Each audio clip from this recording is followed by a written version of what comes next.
نام خدا، با سلام و درود خدمت همه شما بینندگان و شنوندگان خوب شبکه جهانی کلمه. با برنامه تاریخی تا یک ساعت آینده در خدمت شما بزرگواران هستیم. تشکرم میکنم از عوامل پشت صحنه شبکه جهانی کلمه که انصافاً زحمات اونها بسیار بسیار زیاد هست و گاهن هرگز دیده نمیشه، ولی اون چی که شما دارید از صفحه تلویزیون خودتون میبینید محصل تلاش این عزیزان و بزرگوارانی است که گمنام دارن کار خودشون رو به نحو احسن انجام میدن. در رابطه با مذاکرات میخوایم امروز صحبت بکنیم. همونطور که شما در جریان هستید، امروز یک شنبه قراره که مذاکرات آغاز بشه. آخرین اخباری هم که داشتیم اینه که هیئت مذاکره کننده ایرانی به سرپرستی قالیباف وارد محل مذاکرات شده تا موارد اختلافی فی مابین جمهوری اسلامی و ایالات متحده آمریکا رو مورد بررسی قرار بدن. اختلافاتی که طی این 47 سال حل نشده و الان به هر حال روی کردی رو اینها دارن به نمایش میذارن که قرار است این اختلافات حل بشه. این در شرایطی است که شما قاعدتاً یادتون میاد که یک برهه‌ای از زمان وقتی که قاسم سلیمانی توسط ایالات متحده آمریکا کشته شد، اینها صحبت از این داشتن که هرگز با قاتل سلیمانی سر یک میز مذاکره نخواهند نشست. امروز به هر حال ایالات متحده آمریکا و کسی که امروز رئیس جمهور اون هست، علاوه بر اینکه قاتل سلیمانی هست، قاتل رهبر انقلاب اسلامی هم هست و به نوعی امروز شاهد این هستیم که نه تنها با قاتل سلیمانی بلکه با قاتل رهبر انقلاب اسلامی هم داره مذاکره میشه و سر یک میز مذاکره دارن می نشینن و آن هم نه به صورت غیر مستقیم، به صورت مستقیم دارن صحبتهای خودشون رو میکنن و به هر حال چه چیزی از این مذاکرات خارج خواهد شد بایستی منتظر باشیم و اون رو نظاره‌گر باشیم. نکته‌ای که بسیار حائز اهمیت هست باز در این روند مذاکرات اینه که اختلافاتی در رأس حرم قدرت جمهوری اسلامی به وجود اومده. چقدر این اختلافات میتونه واقعی باشه؟ به هر حال کسانی معتقد هستند که با توجه به بیانیه اخیر رهبر سوم انقلاب اسلامی مجتبی خامنه‌ای به نوعی معتقد بر این هستند که مجتبی خامنه‌ای رو تحت فشار وادار کردند که این مذاکرات و این آتش بس و این رویه‌ای که امروز داره پیش میره رو بپذیره و به نوعی بیانیه اخیر مجتبی خامنه‌ای که اعلام کرده بود که علل اصول من نظر دیگری در رابطه با مذاکرات داشتم، یه جوری این موضوع رو میاد به ذهنهای مختلف متواتر میکنه که قاعدتاً مجتبی خامنه‌ای با این روند کنونی به هر حال مخالفتی داشته یا نظر دیگری داشته. یه جورایی الان شاهد هستیم که حملات بر علیه مذاکره کنندگان داره تشدید میشه و به نوعی یک جورایی حتی یک مداح حکومتی هم به خودش اجازه میده در پشت تریبون بیاد رئیس جمهور رو تهدید به مرگ بکنه. چقدر این اختلافات میتونه واقعی باشه؟ آیا این مذاکرات به سرانجامی خواهد رسید؟ آیا این یک نوع تاکتیک جدید جمهوری اسلامی است؟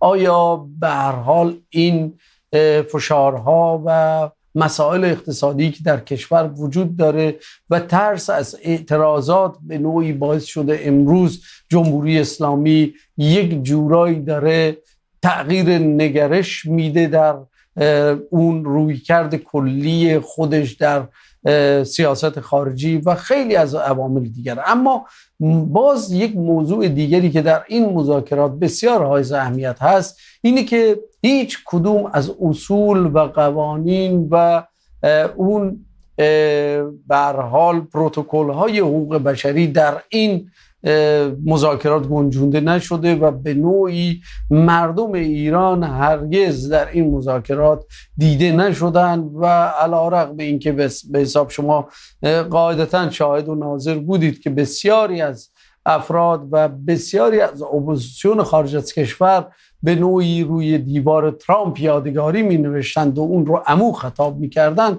امروز به هر حال سرخورده و ناامید از این که ترامپ اونها رو حساب نکرد و هرگز دنبال اون نبود، حتی حرفای اخیری هم که زده بود به نوعی آب پاکی رو دست این افراد گذاشت که اینها بدونن که ترامپ هرگز برای حقوق بشر، هرگز برای ملت ایران و هرگز برای آبادانی ایران گامی بر نخواهد داشت و این خود مردم ایران هستن که بایستی متکی بر همت خودشون باشن، متکی بر توان خودشون باشن و اگر قرار بر تغییراتی باشه بایستی از درون این تغییرات به وجود بیاد، نه از طریق حمله و بمب و موشک و غیره و ذالک که نتیجهش رو الان داریم میبینیم. جز فقر و گرانی و دربدری چیز دیگری به ارمغان برای ملت ایران نیاورده.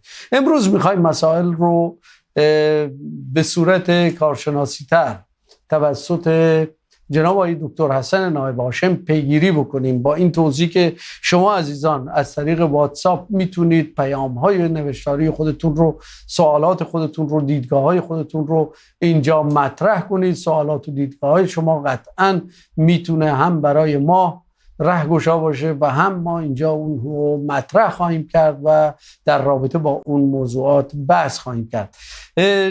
سلام و عرض ادب دارم خدمت جناب دکتر عزیز، دکتر نایب هاشم بزرگوار، فعال سیاسی و فعال حقوق بشر.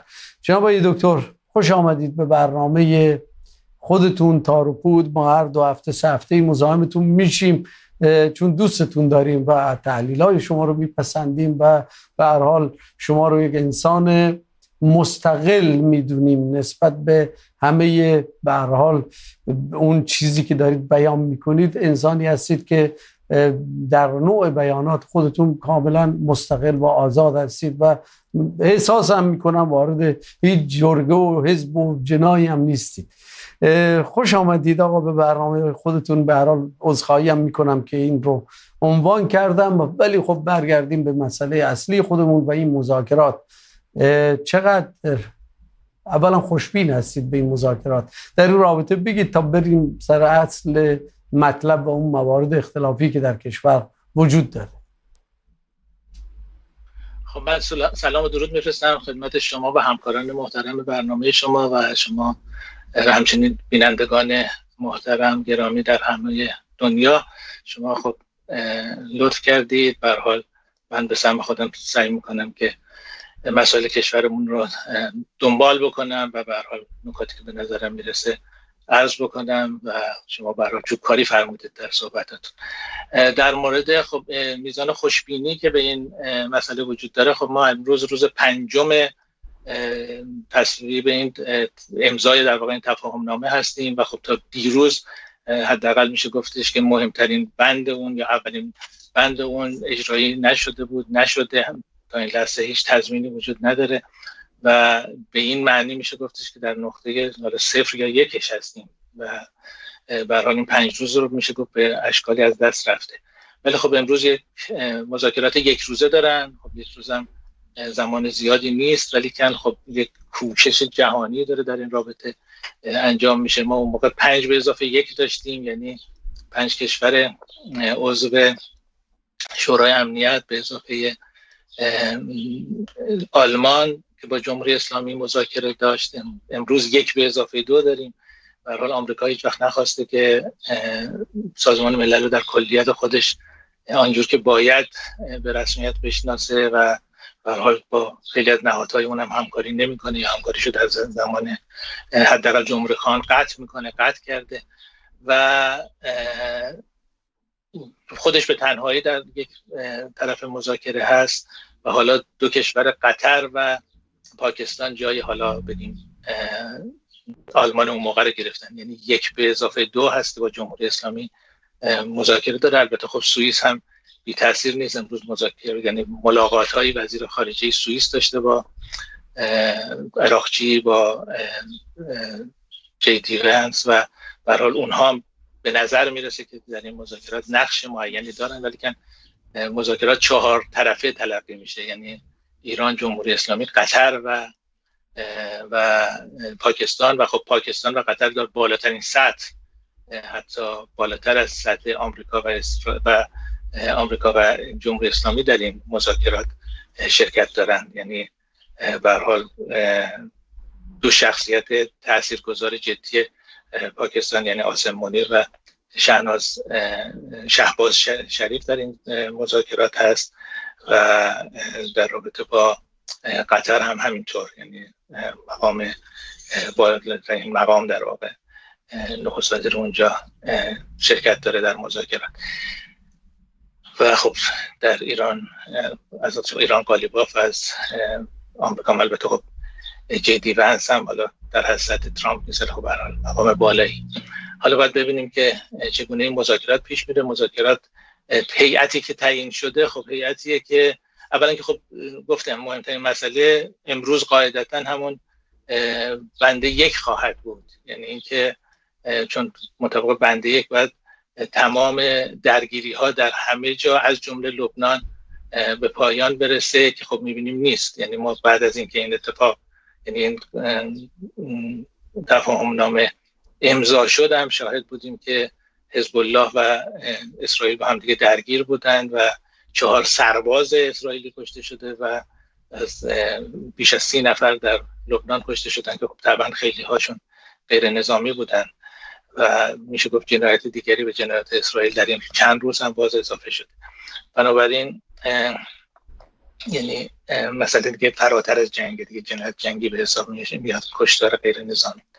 خب تو این شرایط هستیم. مسئله که وجود داره اینه که در رابطه با این بنده 1 فقط همین نیروهایی که الان در سوئیس هستن تاثیرگذار نیستن، یعنی اینکه لبنان یعنی حزب الله لبنان و اسرائیل هم درگیر هست، خود لبنان هم درگیر هست. قراره که مذاکرات لبنان و اسرائیل در واشنگتن ادامه پیدا بکنه و در همین هفته جاری و از اونجایی که خب حزب الله نقشی نداره معلوم نیستش که چه کارکردی داشته باشه. اینکه چقدر جمهوری اسلامی رو حزب الله تاثیر داره و اونو میتونه از درگیری بیشتر وا بداره و چقدر آمریکا رو اسرائیل تاثیر داره و میتونه او رو در اون حدی که تاثیر بذاره که اون بنده 1 اجرایی بشه، خب باید دید دیگه. حالا ببینیم که مذاکرات امروز که قطعا مذاکرات بعدی آمریکا با اسرائیل و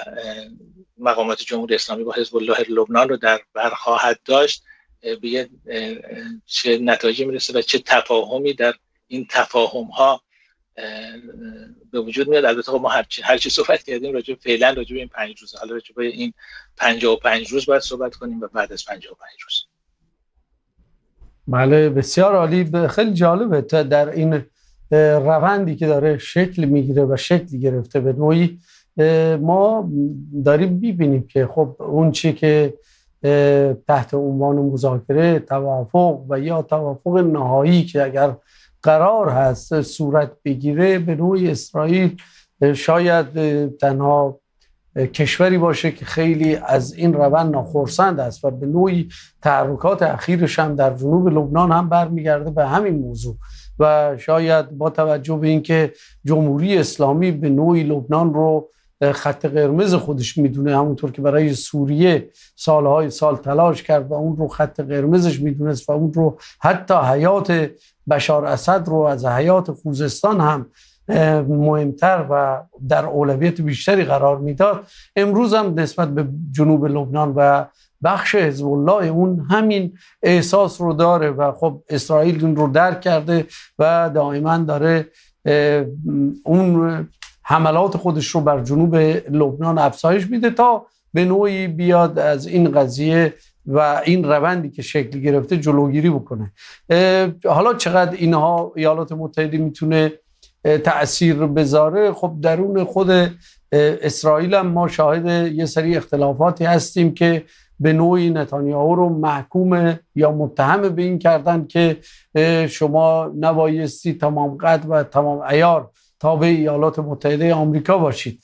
از این برم حزب الله خب قاعدتاً من این رو میتونم پیش بینی بکنم، تصور بکنم که تابعیتش کاملا به جمهوری اسلامی است و جمهوری اسلامی خط و ربط های حزب الله رو داره تعیین میکنه و به نوعی حزب الله از دولت لبنان هیچ گونه تبعیت پذیری نداره و بیشتر به این ور گرچه یک ملاحظاتی رو دارن، اما در رابطه با جنگ و حمله و همونطور هم که در جنگ 40 روزه هم شاهد بودیم، حزب الله لبنان به نوعی خودش رأساً اقدام میکرد و هیچ نگاهی هم به عرضم به خدمت شما دولت لبنان نداشت. در کنار این موضوعاتی هم که وجود اومده جناب دکتر و بینندگان عزیز، دو موضوع خیلی جلب توجه میکنه. یکی مذاکراتی که داره شکل میگیره، خب مخالفینش کاملا مشخص هستن، یعنی ما 3 گروه مخالف داریم در این ماجرا.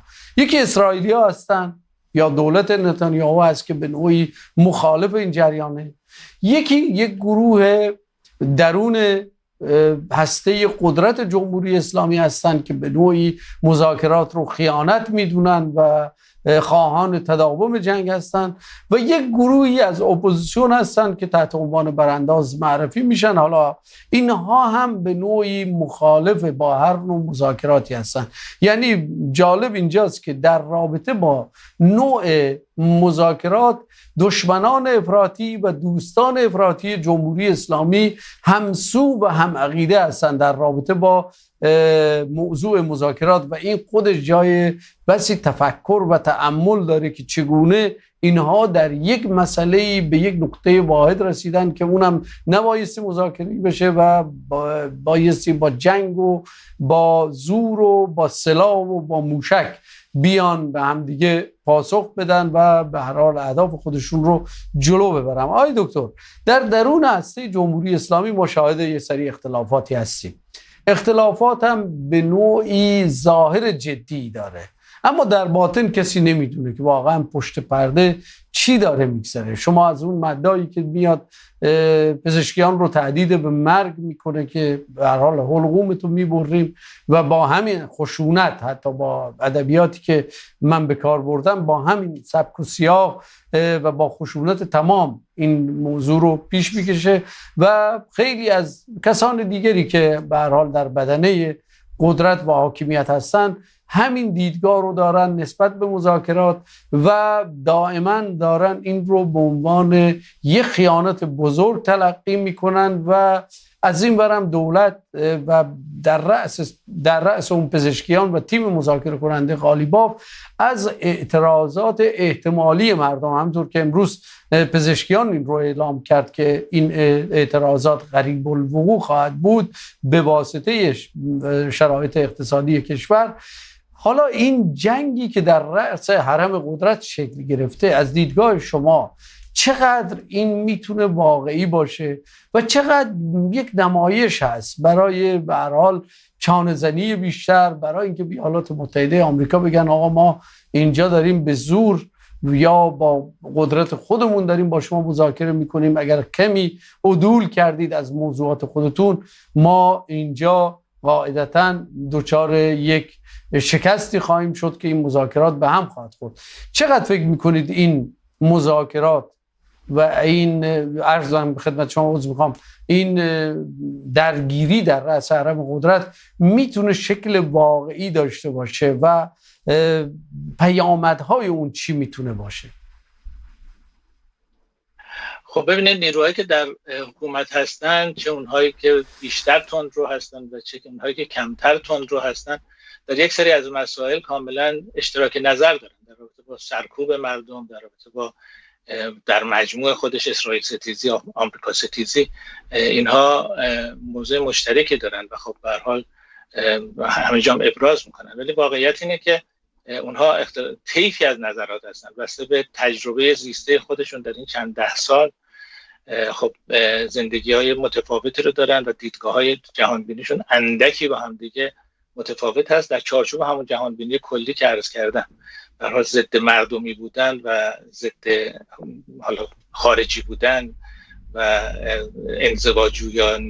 انزواجو بودن و اینا به هر حال یه سری اشتراکات دارن، ایدئولوژی زده بودن، اینها همه اشتراکاتشونه، ولی اختلاف وجود داره و خب الان اون جناح‌های بیشتر تندرو خودشون رو منزوی احساس میکنن، یعنی اونها در واقع فکر میکنن که تو این روند تأثیر کمتر داشتن. خب واقعیت اینه که حالا پزشکیان و قالیباف هم کاملا و شخص مجتبی خامنه‌ای هم نظر کاملا نیستن، ولی به هر حال به این نتیجه رسیدن که باید این مذاکرات باشه. همونجور که شما هم گفتید مجتبی خامنه‌ای گفته که علل اصول برای نظر دیگری داشته و خب محمود نبویان خب این رو عملا در یک مصاحبه‌ای که داشته در رادیو تلویزیون و اقواقبی هم برای حداقل مسئولان تلویزیون داشته که یکیشون مجبور به استعفا شده، کاملا روشن کرده که خب اون چیزهایی که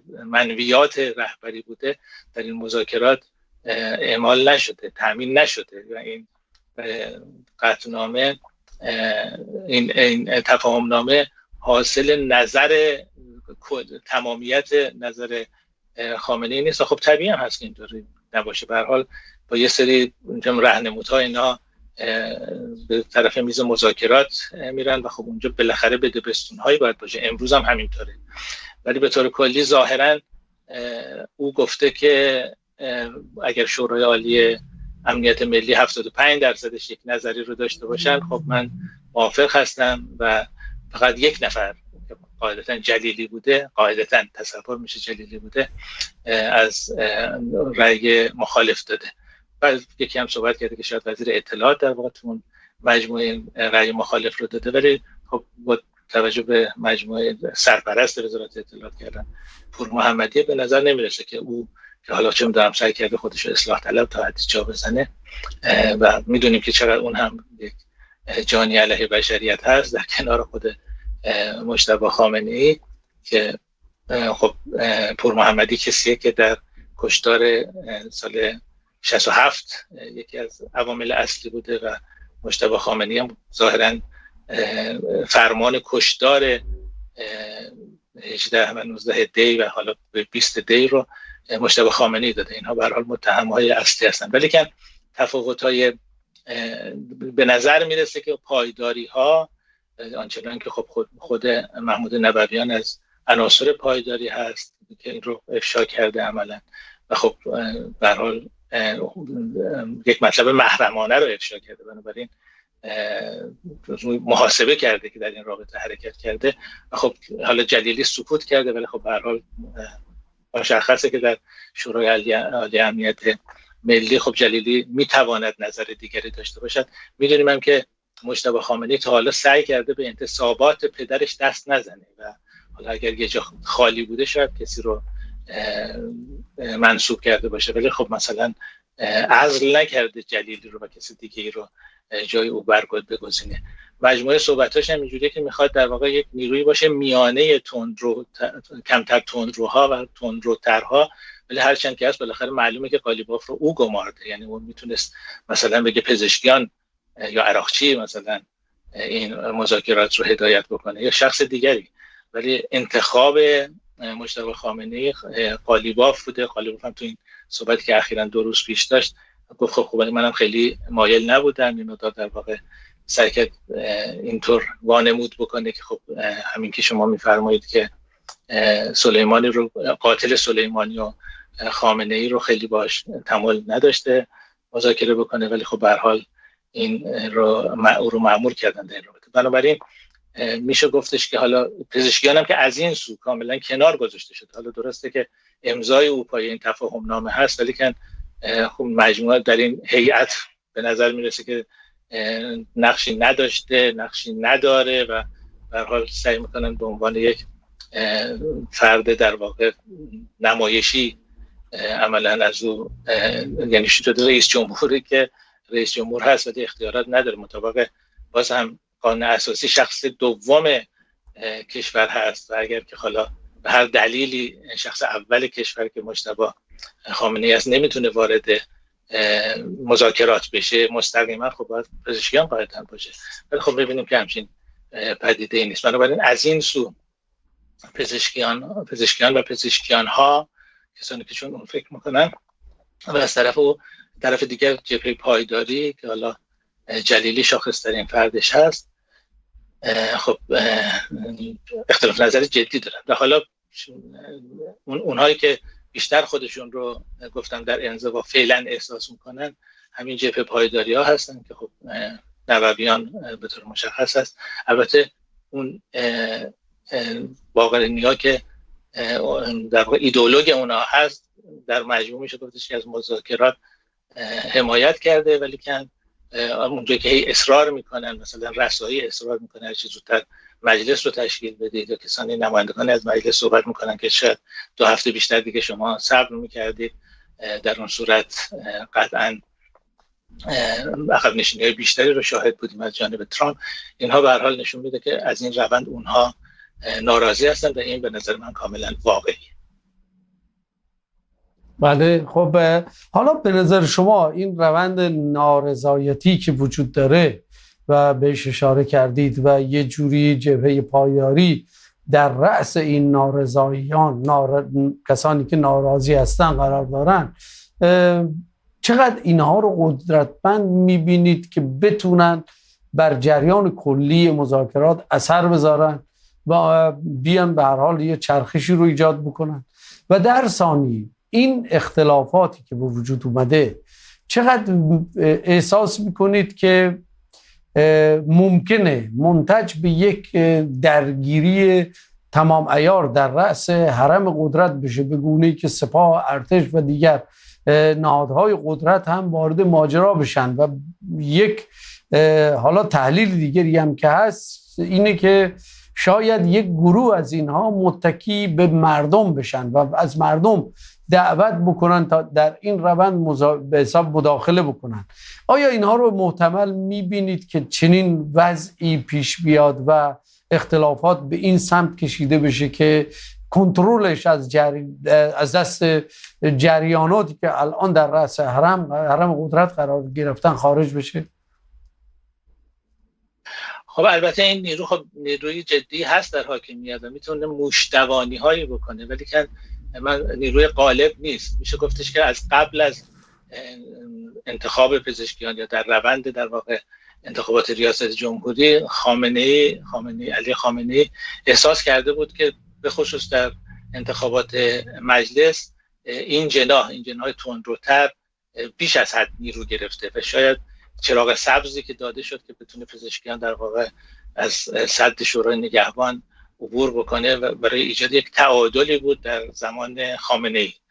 ولی یعنی و حالا به نظر میرسه که مجتبی خامنه‌ای هم راه پدرش رو در پیش میگیره. این نیرو رو میخواهد به عنوان نیرویی که نیروی جمهوری اسلامی هست حفظ بکنه و اگر که این مجموعه این مذاکرات شکست بخوره، خب تمام کاسه کوزه ها رو بر سر پزشکیان بشکنه، چونانکه خب در این همون مطلب کوتاهی که گفته که من ناراضی هستم، رضایت علی الاصول رضایت کامل ندارم.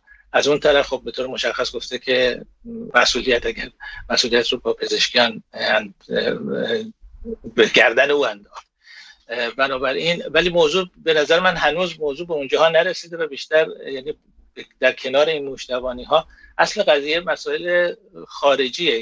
یعنی به هر حال مجتبی خامنه‌ای نه پزشکیان بلکه قالیباف که اونم تندرو، قالیباف هم به شدت در واقع تا حالا از خودش تندروی نشون داده. فقط خب یه مقداری حداقلی از واقع بینی که از جمله تو مسابقه پری روزش دیده میشد در قالیباف هست و این رو فراموش نکنیم که قالیباف به عنوان یک سپاهی چند دهه‌ای در این مصاحبه هم گفتیم من رزمنده هستم بیشتر تا سیاستمدار و سیاسیون و دیپلمات ها افراد دیگری هستن و در اون رابطه آموزش دیدن. من آموزش رزمی دیدم، چند تکه هم اومد که خب نشون بده که من سپاهی قدیمی هستم، بیشترین مناسبات رو با سپاهیان داره و خب در شورای عالی امنیت ملی بسیاری از نظامیان حضور دارن. البته خب در مذاکره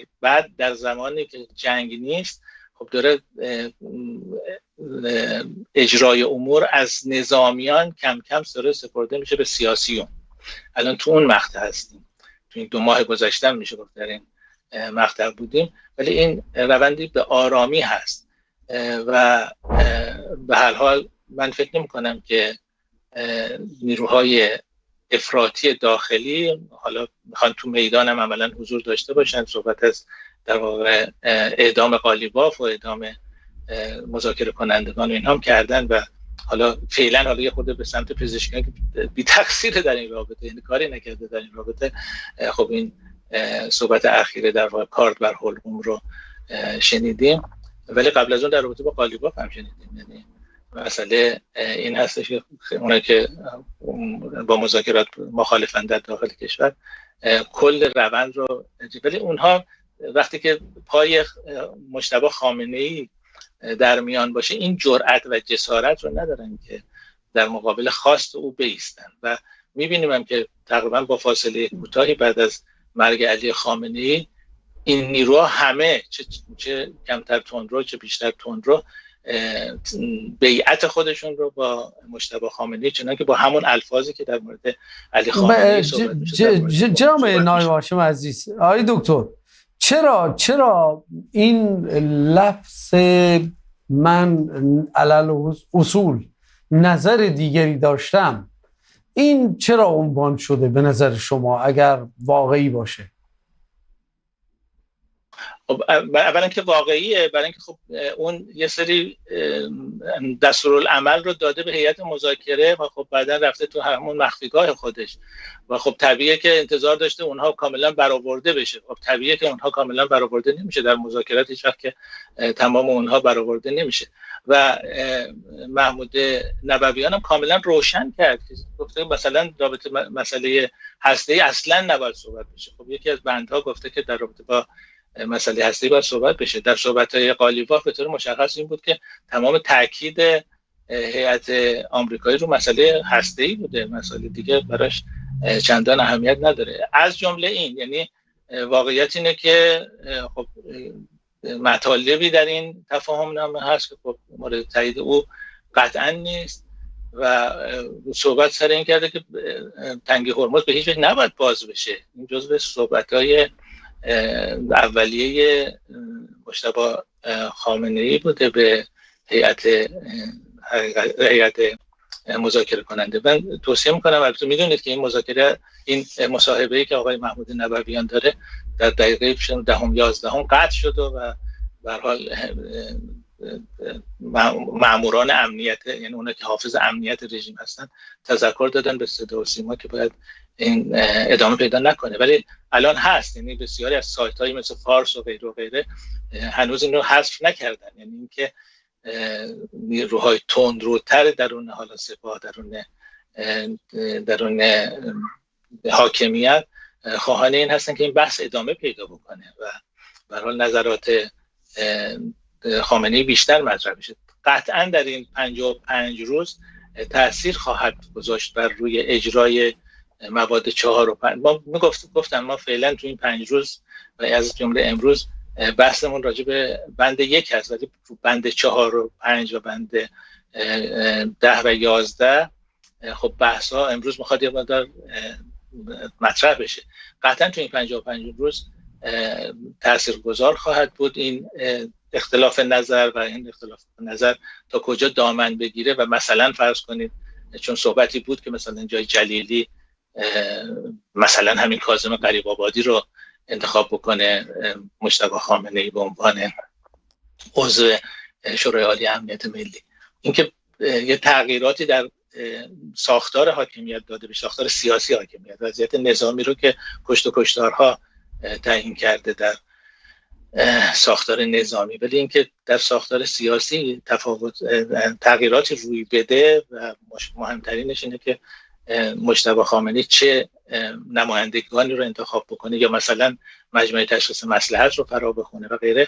اینها باید دید که چگونه است. برای به هر حال ما میتونیم بگیم که دستورالعمل برای خودش تعیین کرده که شورای عالی امنیت ملی 75%ش اکثر در یک مورد بتونه نظر بده و ظاهرا هم در دور اول شورای عالی امنیت ملی به تفاهم‌نامه رأی نداده. حالا چه گذشته که رأیشون رو اکثریت اونها تغییر دادن باید دید. حالا میشه گفت تو اون شورا نظامیان اهمیت بیشتری دارن تا سیاسیون و چون مثلا امنیت کشور است. ولی به هر حال منظورم اینه که هنوز نمیبینیم که علائمی دیده بشه که در ساختار سیاسی تغییراتی روی بده و امروز حالا در این ترکیبی که هستش یه سری نیروهایی رو که راجع به مسائل اقتصادی، مسئله در با تحریم و اینا هست، یعنی چون این 6 نفری که رفتن با عراقچی به سوئیس شامل علاوه بر علی باقری و غریب آبادی و بقایی که خب اینها دستیاران سیاسی او هستند و میخوان در این رابطه به اضافه عراقچی که میخوان در واقع بیشتر در رابطه با بند 4 و 5 صحبت بکنن، دو عبدالناصر همتی و حمید بوورد در رابطه با مسئله بند 10 و 11 وارد میدان شدن. یعنی اینکه چگونه تحریم ها در واقع کاهش پیدا بکنه و چه مسائلی در واقع در اون رابطه مطرح باشه، وگرنه نیازی نبود. ولی که فکر میکنم حضور اونها امروز اونجا در سوئیس خیلی هم فایده نداره، چون بحث امروزشون قاعدتا روی ماده 1 و حد اکثر 4 و 5 خواهد بود. بله، بسیار عالی. حالا به دکتر ما در پارت بعدی پیام‌هایی رو داریم از بینندگان عزیز که سعی می‌کنیم پیام‌ها رو حتما بخونیم، چون برنامه قبلی من سیمای بلوچستان یه جوری دوستان پیام دادن و متاسفانه ما وقت کم آوردیم پیام‌ها رو بخونیم. امروز یه جوری برنامه ریختم که پیام‌های همه عزیزان رو به نوعی بخونیم، اونایی که مرتبط به برنامه هستن. اما در این بخش به عنوان آخرین سوالی که در برنامه مد نظرمون بود و بعد میپردازیم به سوال بینندگانی که مطرح کردن، موضوعات حقوق بشری است که در این مذاکرات به نوعی نادیده گرفته شده. دیدگاه شما در رابطه با این چیه؟ و خب با توجه به صحبت‌هایی که ترامپ ابتدای همون خیزش انقلابی دیما عنوان کرد و یه سری آلارم‌هایی رو داد و به نوعی شاید خون بسیاری از مردم ایران به گردن ایشون هست و اینها رو به میدون کشید و خیلی هم به هر حال به اعتراضاتتون ادامه بدید و کمک در راه است و مردم جوان و بسیاری از زنان و دختران و مردان و جوانان اومدن وارد خیابون‌ها شدن و شاهد اون سرکوب عظیم و بی سابقه بودیم در کشور. دیدگاه شما در رابطه با مسائل حقوق بشری در این مذاکرات چی هست؟ اگر کوتاه بفرمایید ممنون میشم تا برسیم سراغ سوالات و دیدگاه‌های مردم. خب ببینید، در تمام این مذاکرات، البته بگیم مذاکرات هسته‌ای، هیچگاه مسئله حقوق بشر مطرح نبوده و در این آخری هم نیست. در همین 14 بندم به هیچ وجه چیزی رو نمی‌بینیم و این خب صدای ما رو که از اون ابتدا در آورده بود. ما میدونید که 23 سال که در سازمان ملل، چه در محوطه جلوی سازمان ملل و چه درون سازمان ملل همواره تلاش کردیم، صحبت از این کردیم که باید حقوق بشر در کانون و مرکز همه مذاکرات صورت بگیره. این شعار همیشگی ما بوده و هست. و خب دیروز هم شاهد بودیم که گزارشگران ویژه متعدد سازمان ملل از جمله خانم مایساتو رو این صحبت کردن که هیچ چیزی دیده نمیشه در این تفاهم نامه از مسائل حقوق بشر. و خب این یه واقعیتی. ما حد اکثر اینه که در برجام در برجامی که 10 سال پیش 11 سال پیش بود، خب باز با همین شعار، با همین خواست که اونجا حضور داشتیم، نهایتاً به اونجا رسید، نه در چارچوب مذاکرات بلکه در جنب مذاکرات که یه تعداد از گروگان‌هایی که در ایران بودن آزاد شدن با کسانی که دستگیر شده بودن در آمریکا، اونم صرفاً در رابطه با ایران و آمریکا. و خب اون موقع هم گروگان‌های دیگه داشتیم گروگان‌های اروپایی. الان 2 گروگان بریتانیایی داریم در ایران که در اعتصاب غذا هم هستن، یک زوج بریتانیایی که اونها خانواده فورمن، گریک و لینزبی فورمن، که اونها خب اصلا بحثی ازشون نیست. آقای ترامپ هم همونجوری که میگه تو اون مقطع حالا یک شبهه‌ای رو به وجود آورد که شاید کمک خاصی بخواد بکنه، ولی که خب طبیعیه که چنین چیزی نبود. یک بارم که صحبت کرد که به خواهش من 8 زن زندانی رو که محکوم به اعدام بودن آزاد کردن. خب بخشی که کاملا اشتباه بود، یعنی اون 7 تن از اونها که اصلا حکم اعدام نداشتن و 1 تن هم که حکم اعدام داشت هنوز هم نگرانی هستش که حکم اعدامش تایید بشه. بنابراین به هیچ وجه جا نداشته، جا نداره و خب خواست ما برعکس همیشه این بوده که جا داشته باشه و نه تنها جا داشته باشه، در مرکز باشه. برای اینکه اگر حقوق بشر در مرکز مذاکرات باشه، نگرانی از مسائل دیگه میتونه برطرف بشه. ما اون موقع 22 سال پیش 3 سال پیش صحبت از این میکردیم که اگر که شما حقوق بشر رو بذارید در مرکز مذاکراتتون، یک کشوری که حقوق بشر رو رعایت بکنه، نگرانی از غنیسازیشون نیست، از غنیسازی در اون کشورها نیست، چنان که هلند و آرژانتین و برزیل اینها غنیسازی میکنن و کسی نگران نیستش که در این کشورها بمب هسته‌ای ساخته بشه. تازه اونها هم کارنامه همشون، هلند نسبتا خوبه کارنامه حقوق بشریش، ولی برزیل و آرژانتین خب کارنامه فوق‌العاده‌ای هم از نظر رعایت حقوق بشر نداشته باشه. بنابراین متاسفانه در این تفاهم نامه جایی نداره و حالا حداقل در این 14 ماده جا نداره. تو تفاهم نامه اصلی هم برای ما مدافعان حقوق بشر اون چیزی که قراره از 60 روز از 55 روز بعد به بعد راجع بهش صحبت بشه، حالا ما سعی خودمون رو خواهیم کرد که مسئله حقوق بشر جا بگیره و حداقل تحریم‌های حقوق بشری وجود داشته باشه، برای اینکه ما هرچند که کاملا مخالف تحریم‌های اقتصادی و جنگ هستیم، ما مدافعان حقوق بشر کاملا مدافع تحریم‌های حقوق بشر هستیم، برای اینکه جا برای ناقضان دنیا، برای ناقضان حقوق بشر باید جای تنگتری رو داشته باشه.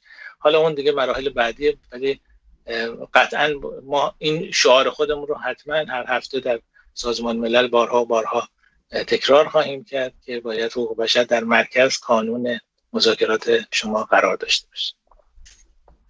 بله، بسیار بسیار سپاسگزارم جناب دکتر عزیز.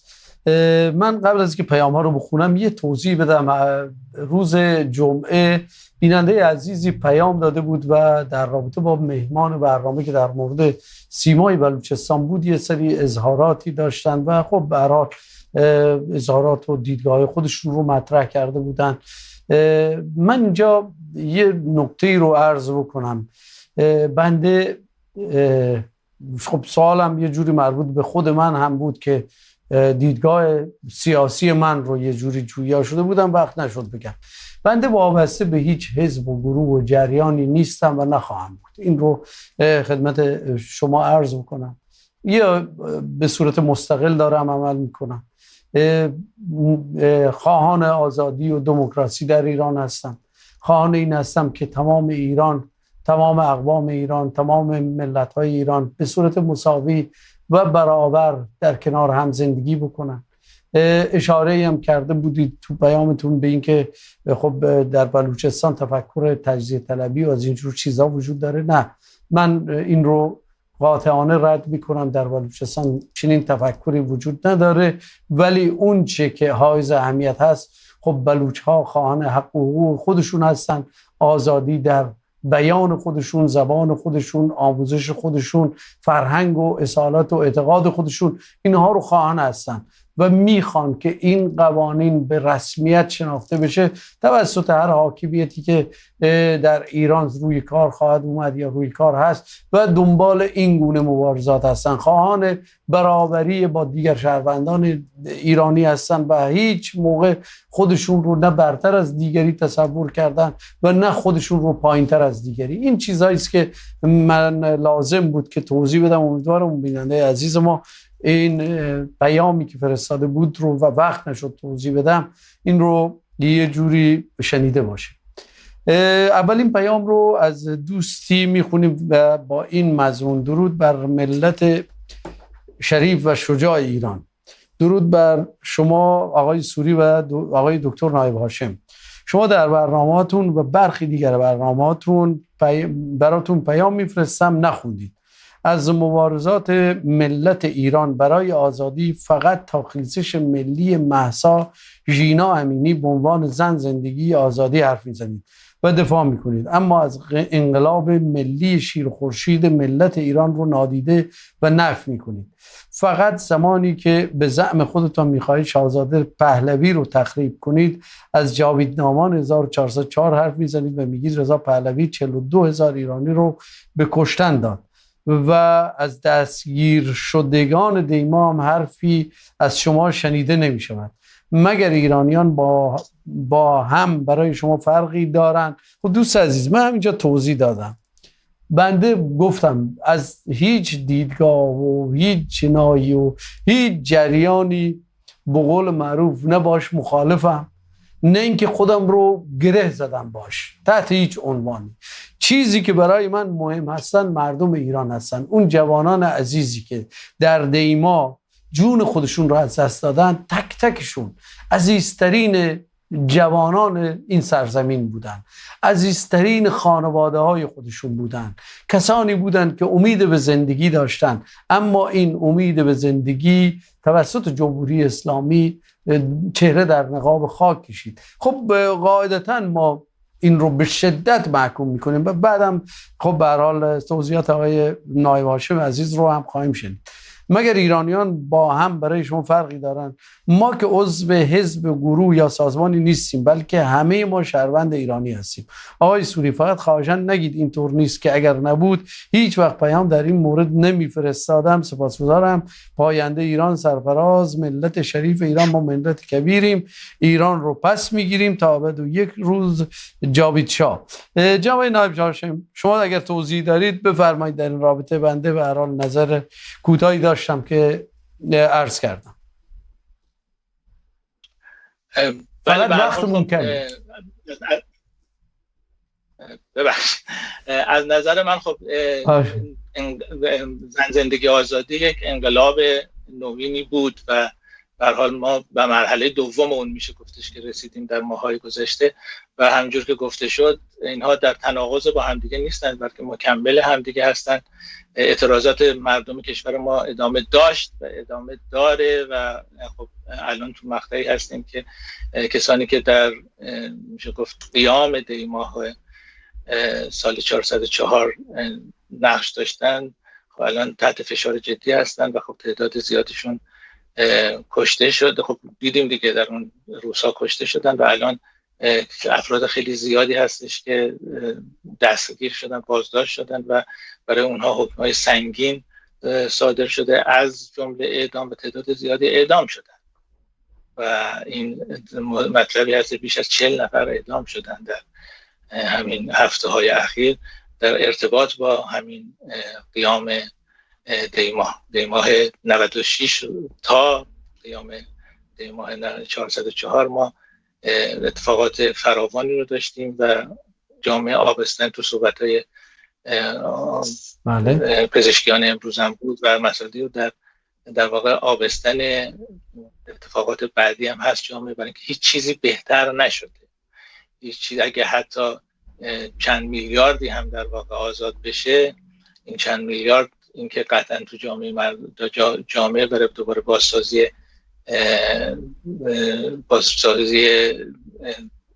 روابط با کشورهای دیگر نشود، اون خودش جای سوال است. بنابراین من فقط میتونم بگم که این روند ادامه داده و در پیوند با هم هستن تمامی اقداماتی که صورت میگیره. بسیار عالی. من در توضیح و فرمایشات شما این توضیح رو بدم که و در راستای هم پیامی که بیننده عزیزمون برامون فرستاده این رو بگم. ببینید، بنده به شخصه با هر گونه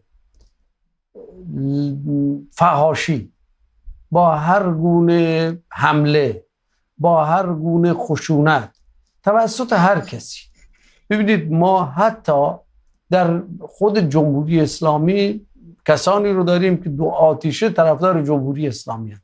حتی خشونت علیه اونها رو هم من قبول ندارم. یه جوری اینجوری خیلی شفاف براتون بگم، چون ما اگر خواهان این هستیم که مردم تعیین کنندن، خب رأی مردم میتونه پاسخ هر گونه خشونت و هر چیزی رو بده. یعنی مردم میان تعیین تکلیف خواهند کرد که چه چیزی رو میخوان چه چیزی رو نمیخوان.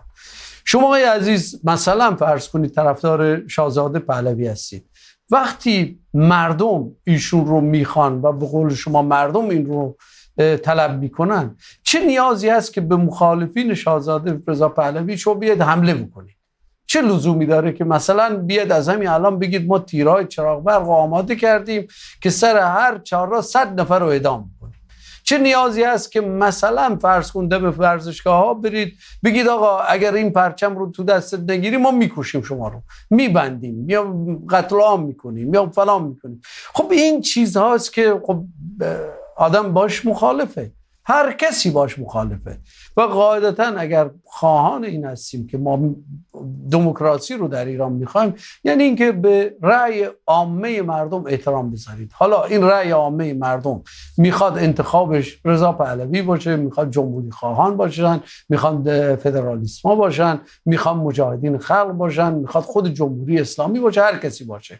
اگر این رو بپذیریم به عنوان یک اصل، این دعواها و این کشمکش‌ها قاعدتاً بایستی کنار گذاشته بشه.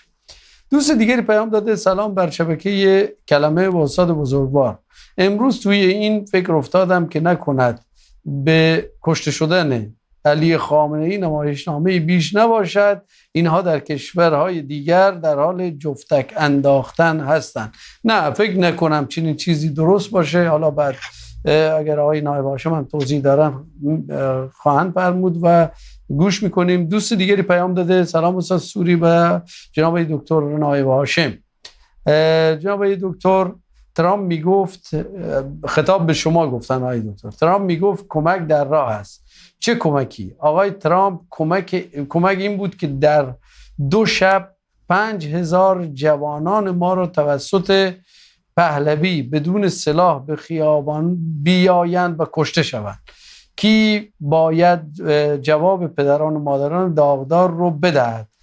5000 نبود و من فکر میکنم خیلی بیشتر از این بود. البته 50000 هم نبود، یک چیزی بالای قاعدتا 10-15 هزار نفر در اون شب به شهادت رسیدن.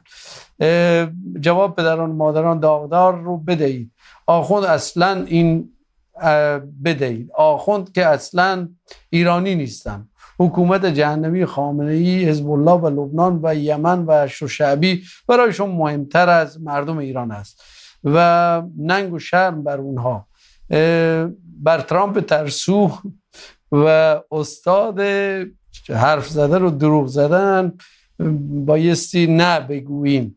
حالا این رو هم به هر حال یه جوری خیلی سخت نوشته بودید و من با سختی خوندمش. دوست دیگری پیام داده: سلام خدمت شما به مهمان گرامی. به نظرم حکومت سقوط میکنه و این توافق موقته و حمله بعدی به نظرم ترامپ به راه است.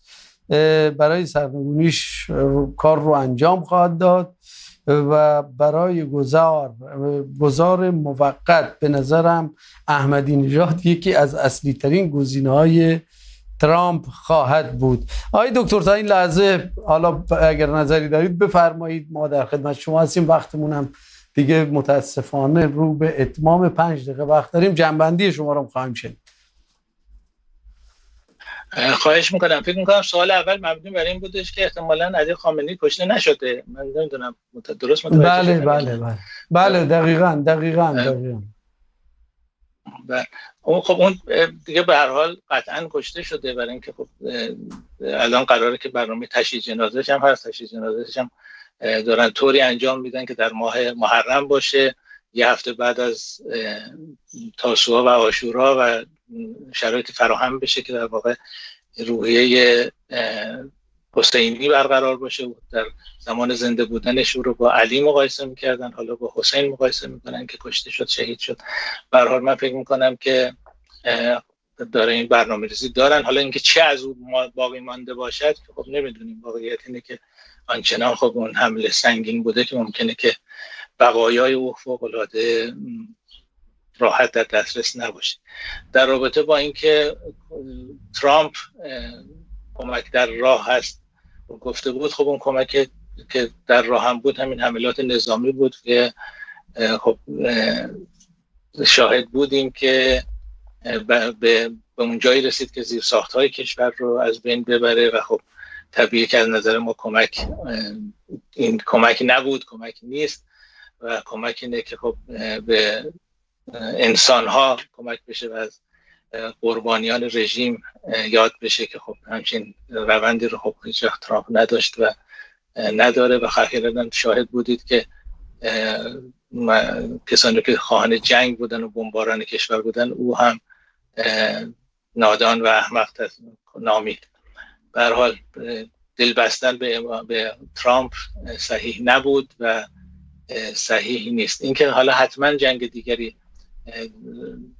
رو خواهیم داشت خب باید دید. امیدوار هستیم ما که چنین نشود. ما همیشه ضد جنگ بودیم، همیشه ضد تحریم اقتصادی بودیم. تمام تلاشمون رو تو این سالها قبل از برجام، بعد از برجام همیشه داشتیم که چنین نشود و حالا هم امیدواریم که چنین نشود، ولی کاملا قابل پیش بینی نیست.